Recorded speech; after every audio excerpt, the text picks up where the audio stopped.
Hello বন্ধুরা, welcome জানাচ্ছি সবাইকে চৈতালি রান্নাঘরে। আজকে তোমাদের সাথে এই শীতের সন্ধেবেলায় 10 মিনিটে তৈরি হয়ে যাওয়া গরম গরম নরম নরম ভাপা পিঠে রেসিপি তৈরি করে দেখাবো। না চালের গুঁড়ো কিনে আনতে হবে, না চালের গুঁড়ো বানাতে হবে। মাত্র এক প্যাকেট সুজি, মানে 10 টাকা সুজি দিয়ে আজকে আমরা একদম নরম তুলতুলে ভাপা পিঠা বানিয়ে নিতে পারবো। বানানোটা খুবই সহজ। একবার যদি রেসিপিটা দেখে নাও, মনে হবে এক্ষুনি গিয়ে বানাই। খেতে কিন্তু দারুণ হয়েছিল এই ভাপা পিঠেগুলো, একদম ভেতর পর্যন্ত খুব ভালোভাবে কিন্তু দেখো সেদ্ধ হয়ে গেছে।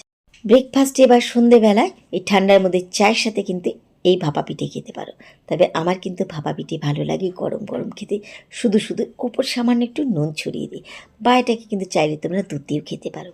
চলো দেখে নেওয়া যাক আমার আজকের রেসিপি।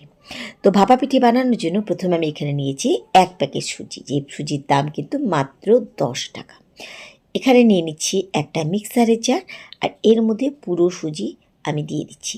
তোমরা চাইলে কিন্তু এটাকে গুঁড়ো নাও করতে পারো, তাতেও কোনো অসুবিধে নেই। তবে গুঁড়ো করলে খুব তাড়াতাড়ি হয়, সেই জন্য আমি এখানে একটুখানি খালি গুঁড়ো করে নিচ্ছি। তো মিক্সার জারে গুঁড়ো করলে এই দানাগুলো খুব মিহি হয়ে যাবে, কারণ এই দানাগুলো একটু দানা দানা থাকে, তো এটাকে একদম পাউডার ফর্মে করার দরকার নেই, শুধু একটুখানি জাস্ট আমাদেরকে গুঁড়ো করে নিতে হবে। তো এটাকে আমি প্রথমে গুঁড়ো করে নিচ্ছি। এবার একটা বোলের মধ্যে নিয়ে নিচ্ছি প্রথমে এই গুঁড়ো করা সুজি। পুরো সুজিটাই আমি এই বোলের মধ্যে ঢেলে নিলাম। এবার এর মধ্যে দিয়ে দিচ্ছি স্বাদ মতো নুন, আর সাথে দিচ্ছি এবার দুধ। আমি এখানে দুধ দিয়ে গুলছি একটু বেশি টেস্টের জন্য। তোমরা কিন্তু দুধের জায়গায় এখানে জলও দিতে পারো, কোনো উষ্ণ জল লাগবে না।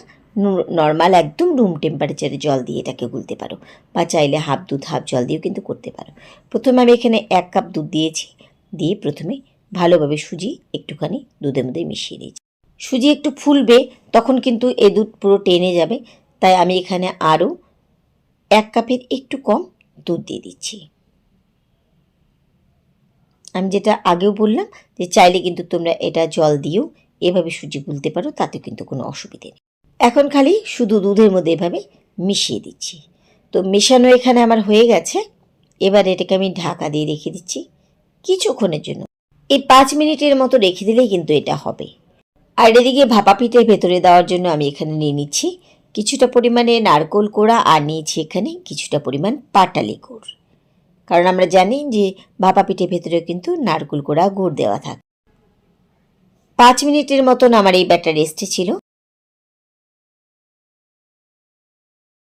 এবার এই ব্যাটারের মধ্যে দিয়ে দিচ্ছি প্রথমে হাফ চামচ বেকিং পাউডার, আর দিচ্ছি একদম 1 পিঞ্চের মতন বেকিং সোডা। খুব ভালোভাবে এবার বেকিং সোডা আর বেকিং পাউডারের সাথে একটুখানি মিশিয়ে নিতে হবে। যদি এই সময় মনে হয় যে তোমাদের ব্যাটার একটুখানি টাইট, তাহলে কিন্তু তোমরা এর মধ্যে আবার সামান্য পরিমাণে দুধ বা জল মিশিয়ে দিতে পারো। তবে আমি যেটুকু দিয়েছিলাম তাতে কিন্তু ব্যাটার একদম পুরোপুরি খুব ঠিকঠাক আছে, মানে এরকম কিন্তু লাগবে ব্যাটার আমাদের। দেখো, না একদম পাতলা হবে, না হবে একদম ঘন। তো ব্যাটার আমাদের কিন্তু একদম রেডি পিঠে বানানোর জন্য। এবার এরকম নিয়ে নিচ্ছি ছোট ছোট স্টিলের বাটি। আমার মনে হয় ছোটো বড় স্টিলের বাটি প্রত্যেকের রান্নাঘরেই আছে। এরকম বাটি নিয়ে নেবে, আর বাটির মধ্যে দিয়ে দিচ্ছি কয়েক ফোঁটা তেল। তো খুব ভালোভাবে প্রথমে বাটির মধ্যে তেল একটুখানি মাখিয়ে নিচ্ছি, এতে কিন্তু পিঠেগুলো আমাদের খুব তাড়াতাড়ি উঠে চলে আসবে। তো এভাবে আমি 4টে বাটি নিয়ে নিয়েছি এখানে। এবার এই বাটিগুলোর মধ্যে একটু একটু করে কিন্তু এখানে ব্যাটার দেব, পুরো ভরে দেব না।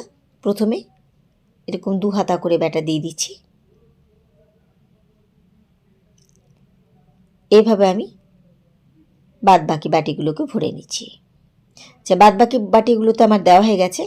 এবার ছড়িয়ে দিচ্ছি নারকেল কোড়া প্রত্যেকটা বাটিতে। অনেকে কিন্তু নারকোলা গুড়ের পুর বানিয়ে দেয়, সেটাও কিন্তু খেতে ভালো লাগে। তবে অত ঝঞ্ঝাট করার দরকার নেই, এভাবে দিলেই কিন্তু খেতে দারুণ লাগে। ছড়িয়ে দিলাম নারকেল কোড়া, আর এবার দিয়ে দিচ্ছি গুড়। মাত্র 10 টাকা সুজি দিয়ে যে এত সুন্দর ভাপা পিঠে তৈরি হয়, না বানালে কিন্তু আমিও জানতে পারতাম না। কারণ এখন যখনই ভাপা পিঠে খাওয়ার ইচ্ছে হবে, তখন কিন্তু 10 মিনিটের মধ্যে আমরা কিন্তু যখন তখন এই ভাপা পিঠেটা বানিয়ে নিতে পারবো। তো ভালোভাবে আমি গুড় দিয়ে ভরে দিয়েছি। এবার বাদ বাকি ব্যাটার আমি ওপরে দিয়েছি। উপরে এই ব্যাটার দেওয়ার সময় একটু জায়গা খালি রেখে এটাকে ভরতে হবে, কারণ এই ভাপা পিঠেগুলো কিন্তু ফুলবে। সেজন্য একদম পুরো বাটি ভরে দেবে না, ওপরে যেন জায়গা থাকে, ঠিক এভাবে কিন্তু একটু জায়গা রেখে এই ব্যাটার দেবে। তো এভাবে আমি 4টে বাটি ভরে নিয়েছি। বাটিগুলো কিন্তু ভরেছি, আর দেখো ওপরে কিন্তু কতটা করে জায়গা আমি রেখে দিয়েছি। এবার এই ভাপা পিঠে বানানোর জন্য আমি এখানে নিয়েছি ফ্রাই প্যান, যেটা আমি এর আগে কেক বানিয়েছিলাম, আর এরকম একটা নিয়ে নিচ্ছি ছাকনা বা স্ট্রেনার। এটা কিন্তু প্রত্যেকের বাড়িতে আছে। আমি এখানে ফ্রাই প্যানে বসিয়েছি, তোমরা চাইলে হাঁড়িতেও কিন্তু বা সসপ্যানেও জলটা বসাতে পারো। জল বসিয়ে দিয়ে এবার মাঝখানে আমি এই ছাঁকনি একসাথে কিন্তু এভাবে 4টে বাটি বসিয়ে দিচ্ছি। এতে কিন্তু আমাদের এই ভাপা পিঠে একসাথে অনেকগুলো তৈরি হয়ে যাবে। আচ্ছা, ঢাকা দিয়ে কিন্তু ফ্লেম একদম হাই ফ্লেমে করে দেবে, তাহলে কিন্তু ঠিক 5 থেকে 7 মিনিটের মাথায় কিন্তু তৈরি হয়ে যাবে। আমার কিন্তু পাক্কা 7 মিনিটের মাথায় পিঠেগুলো তৈরি হয়ে গেছে। ঠিক 5 মিনিট পরে আমি এভাবে একটা কাঠি ঢুকিয়ে দেখে নিলাম, কাঠি ক্লিন এসেছে, মানে আমাদের পিঠেগুলো কিন্তু তৈরি হয়ে গেছে। তো এখন প্রচণ্ড গরম আছে, তাই গ্যাস ওভেন বন্ধ করে ঢাকা দিয়ে আমি ঠিক 5 মিনিটের জন্য রেখে দিয়েছিলাম। ফিরে আসলাম 5 মিনিট পরে, দেখে বুঝতে পারছো পিঠেগুলো কত সুন্দর তৈরি হয়েছে। এগুলোকে একটুখানি এভাবে একটু টেনে টেনে বাটি থেকে একটুখানি আলগা করে দিচ্ছি। খোঁচাখুচিরও দরকার নেই, খুব সুন্দরভাবে কিন্তু এগুলো খুলে এমনিতেই চলে আসবে, যেহেতু আমরা বাটিতে তেল মাখিয়ে রেখেছিলাম। দেখো কি দারুণ আমাদের এখানে 5 মিনিটের মাথায় এই ভাপা পিঠেগুলো তৈরি হয়ে গেছে। বানাতে লেগেছিল 5 মিনিট ব্যাটার বানানোর সময়, আর তৈরি হতে লেগেছে 5 মিনিট।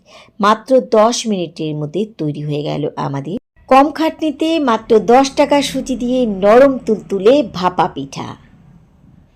তোমরা চাইলে এটাকে ব্রেকফাস্টে খেতে পারো বা সন্ধেবেলার চায়ের সাথে, যেটা দিয়ে খাও, খেতে কিন্তু দারুণ হয়েছে।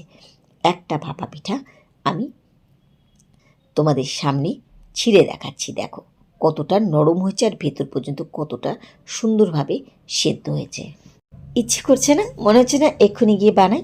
তো দেরি কেন, ঝটপট, যা ঠান্ডা পড়েছে, ঝটপট গিয়ে বাড়িতে কিন্তু 10 মিনিটের মধ্যে এই পিঠাটা বানিয়ে সবাইকে খাইয়ে চমকে দাও। দেখো ভেতর পর্যন্ত কতটা নরমভাবে সিদ্ধ হয়েছে। কেমন লাগলো আমার আজকের রেসিপি? আশা করি তোমাদের ভালো লেগেছে। তাহলে ভালো লাগলে, রেসিপি ভালো লাগলে পরে রেসিপিতে লাইক করে দিও, আর সবার সাথে কিন্তু শেয়ার করতে ভুলো না। আজকের মতো সবাইকে ধন্যবাদ জানিয়ে এখানে বিদায় নিচ্ছি। ফিরে আসবো আবার অন্য কোনো রেসিপির সাথে অন্য কোনো দিন। সেই পর্যন্ত সবাই খুব ভালো থেকো, সুস্থ থেকো।